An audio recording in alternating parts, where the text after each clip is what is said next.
সময় ৭২-এ আপনাদের সবাইকে স্বাগতম। শেখ হাসিনার গোপন খেলা শুরু, কঠিন বিপদে ডক্টর ইউনূস এবং তারেক রহমান। এনসিপি এবং সমন্বয়কদের শেষ রক্ষাও হবে না, এই দেশের মাটিতেই তাদের শাস্তি দেওয়া হবে। এইদিকে এনসিপিকে উচিত শিক্ষা দিল আন্দালিব রহমান পার্থ। তিনি বললেন, জেনজিকে প্রতিনিধিত্ব করেন, জামাত জেনারেশন হয়ে যায় না। সংসদে দাঁড়িয়ে বলেছেন আন্দালিব রহমান পার্থ। ৬১% জনগণ জানিয়ে দিয়েছেন সংবিধানের কোন জায়গায় পরিবর্তন আনতে হবে। সংসদে দাঁড়িয়ে বললেন হাসনাত। নখের কালি না শুকাতেই উন্নয়নের কথা বলে জুলাই সনদকে ভুলিয়ে দিয়েছি, বললেন জামাত নেতা শফিকুল।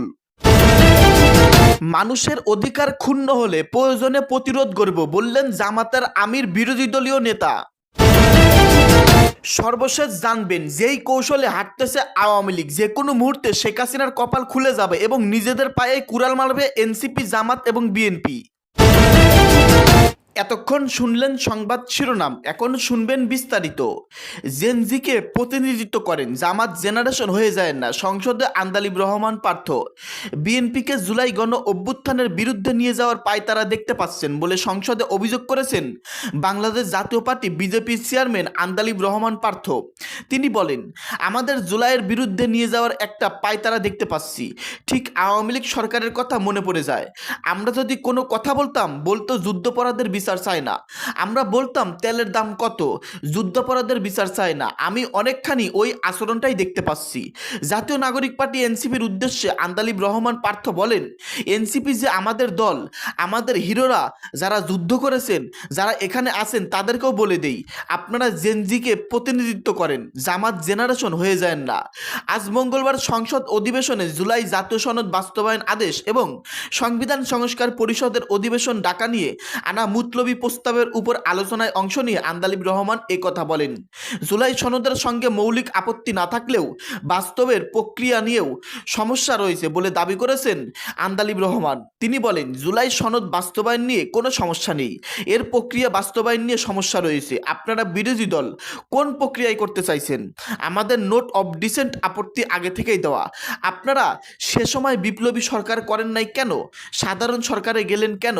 অন্তর্বর্তীকালীন বিপ্লবী সরকার করতেন, ছিঁড়ে ফেলে দিতেন সংবিধানকে, নতুন করে সংবিধান বানাতেন।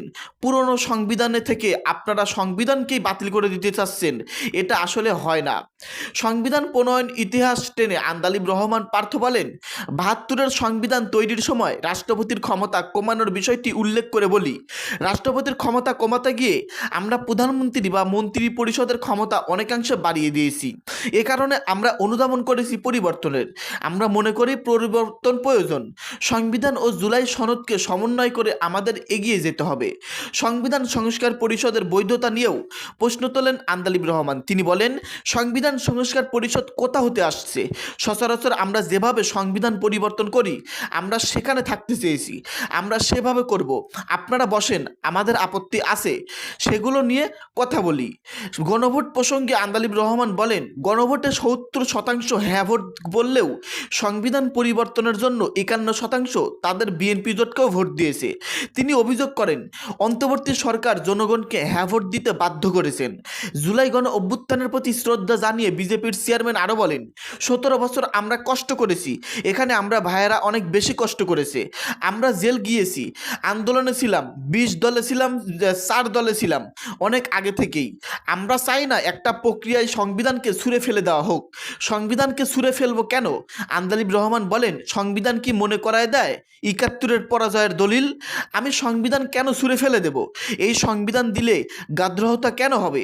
আমি তো পরিবর্তন করতে পারি, কেন ছুঁড়ে ফেলবো? ৬৮% জনগণ জানিয়ে দিয়েছেন সংবিধানের কোন জায়গায় পরিবর্তন আনতে হবে। সংসদে হাসনাত আবদুল্লাহ। সংবিধানকে যারা ছুঁড়ে ফেলতে চান, তাদের স্বাধীনতা বিরোধী ট্যাগ দেওয়ার মধ্য দিয়ে বেগম খালেদা জিয়াকে অপমান করা হয়েছে কিনা ভেবে দেখার আহ্বান জানিয়েছেন জাতীয় নাগরিক পার্টি এনসিপির অন্যতম মুখ্য সমন্বয়ক হাসনাত আবদুল্লাহ। আজ মঙ্গলবার জাতীয় সংসদের জুলাই জাতীয় সনদ বাস্তবায়ন আদেশ অনুযায়ী সংবিধান সংস্কার পরিষদের অধিবেশন ডাকা নিয়ে মুতলবি প্রস্তাবের উপর আলোচনায় অংশ নিয়ে হাসনাত আবদুল্লাহ এই আহ্বান জানান। হাসনাত আবদুল্লাহ বলেন ৬৮% গণভোটে হ্যাঁ এর পক্ষে সিদ্ধান্ত জানিয়ে দিয়েছেন এই সংবিধানের মৌলিক কোন জায়গায় পরিবর্তন আনতে হবে। এর আগে সংসদে দেওয়া বিজেপির চেয়ারম্যান আন্দালিব রহমানের বক্তব্যের জবাবে তিনি বলেন এই সংবিধানের কিছু অংশ ওনারা মেনেছেন, কিছু অংশ ওনারা মানেননি। মানে যে অংশটা ওনাদের পক্ষে গেছে ওইটাই মেনেছেন, যেটা বিপক্ষে গেছে তা মানেননি। ওনারা কখনো সাংবিধানিক কখনো অসাংবিধানিক। এই সংবিধান মানতে গেলে অন্তর্বর্তী সরকারের বৈধতা প্রশ্নবিদ্ধ হয়। সেদিন কোনো প্রধানমন্ত্রীর সঙ্গে আলাপ করে বর্তমান আইনমন্ত্রীকে অ্যাটর্নি জেনারেল নিয়োগ দেওয়া হয়েছিল। ছাত্র জনতার রায়ের মধ্য দিয়ে বেগম জিয়াকে কারাগারে থেকে বের করা হয়েছিল। সংবিধানের যে জায়গায় আপনারা সুবিধাভোগী হবেন সেই জায়গাগুলো মেনেছেন। গাং পার হলে মাঝি কোন দুলাভাই, এমন প্রশ্ন তুলে হাসনাত আবদুল্লাহ বলেন গত 17 বছর আপনাদের ধান খেতে ঘুমাতে হয়েছে। মহাসচিব কান্না করে বলেছেন তাদের নেতাকর্মীরা ঢাকায় এসে রিক্সা চালিয়ে জীবন নির্বাহ করছেন। আজকে লাখ লাখ নেতাকর্মী রক্ত দিয়েছেন। ফ্যাসিবাদ বিরোধী প্রতিটি দলের রক্ত, শ্রম ও ঘামের মধ্য দিয়ে হাসিনার পতন হয়েছে। গণরায় কখনো কেতাবের কাছে মাথা নত করে না। এটা ভ্যাটিকান ও নয় যে গোসপেল অনুযায়ী পরিচালিত হবে। ৬৮% সিদ্ধান্ত জানিয়ে দিয়েছেন এই সংবিধানের মৌলিক কোন জায়গায় পরিবর্তন আনতে হবে। মানুষের অধিকার ক্ষুণ্ণ হলে প্রয়োজনে প্রতিরোধ করব বললেন বিরোধী দলীয় নেতা। মানুষের অধিকার ক্ষুণ্ণ হলে, স্বার্থ বিনষ্ট হলে প্রতিরোধ গড়ে তোলার কথা বলেছেন বিরোধী দলীয় নেতা ও বাংলাদেশ জামাত ইসলামের আমির শফিকুর রহমান। শফিকুর রহমান বলেছেন আমরা এই সংসদে এসে মুখোমুখি অবস্থানে থেকে সংসদকে উত্তপ্ত করে আমরা কোনো সংকট সৃষ্টি করার উদ্দেশ্যে এখানে আসিনি। আমরা প্রথম দিনই বলেছি আমাদের ভূমিকা হবে গঠনমূলক, দেশের স্বার্থে, জাতির স্বার্থে। যে জায়গায় সরকারি দল ভালো উদ্যোগ নেবে আমরা সমর্থন দেব, সহযোগিতা দেব প্রয়োজনে। কিন্তু যদি দেশের মানুষের অধিকার ক্ষুণ্ণ হয়, স্বার্থ বিনষ্ট হয়, তাহলে আমরা সেখানে কিন্তু প্রতিবাদ করব, বাধা দেব, প্রয়োজনে প্রতিরোধ করব। মঙ্গলবার সংসদের অধিবেশনের শেষ রাতে বিরোধী দলীয় নেতার প্রেস ব্রিফিংয়ে শফিকুর রহমান এসব কথা বলেন।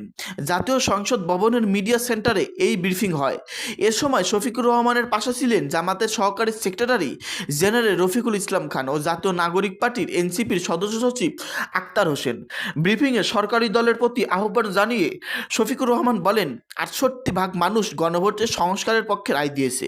তাই সরকারি দল যেন গণরায়কে সম্মান জানায়, এর মাধ্যমে তারাও সম্মানিত হবেন।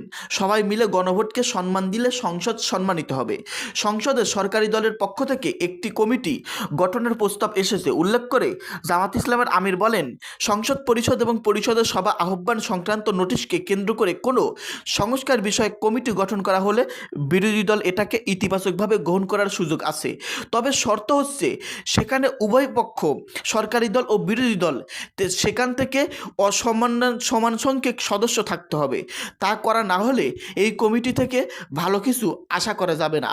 সংসদের বক্তৃতায় আইনমন্ত্রী বিরোধী দলীয় নেতার একটি বক্তব্য মিসকোট ভুলভাবে উদ্ধৃত করেছেন, এমন সে বিষয়ে তিনি ব্যাখ্যা দেওয়ার আগেই সংসদের আলোচনার সময় শেষ হয়ে গেছে বলে জানান শফিকুর রহমান। তিনি বলেন মাননীয় স্পিকার এ ব্যাপারে বললেন যে আজকের আলোচনা এখানে সমাপ্ত হলো। আমি যখন বললাম যে আমাদের তো কৈফিয়ত আছে, সুযোগ দেওয়া হোক, উনি বললেন যে কালকে এটা আমরা সুযোগ দেব। তো এভাবে বিষয়টা আপাতত এসে দাঁড়িয়েছে। আমরা কালকে এ বিষয়ে আরও যদি কথা বলার সুযোগ পাই আপনারা জানাবেন, দেখবেন আপনাদেরও সহযোগিতা চাই। সাংবাদিকদের করা এক প্রশ্নের জবাবে বিরোধী দলীয় নেতা বলেন একটা জিনিস খেয়াল রাখতে হবে যে পুরো প্রক্রিয়াটা কোনো বিপ্লব, কোন অভ্যুত্থান, কোনো সংবিধানের অধীনে হয় না। এটা জনগণের ইচ্ছায় হয়, আকাঙ্ক্ষায় হয়। ২ নম্বর হচ্ছে যে এটার পরে সংবিধানের অনেক কিছু ছাড়াই এ পর্যন্ত আমরা এসেছি। ইন্টারিম গভর্নমেন্টের কোনো প্রভিশন বিধান নেই, অনেক কিছু আইনের অনেক ব্যত্যয় ঘটিয়েই আমরা এই জায়গায় এসেছি। দর্শক এতক্ষণ শুনতে পারলেন আপনারা গুরুত্বপূর্ণ নিউজ। এই সম্পর্কে আপনাদের মতামত ভিডিওর কমেন্টে লিখে অবশ্যই জানিয়ে দিবেন। ভিডিওটি শেষ করার আগে ছোট্ট একটি অনুরোধ, সময় ৭২ ইউটিউব চ্যানেলটাকে সাবস্ক্রাইব করে সঙ্গেই থাকবেন। ধন্যবাদ।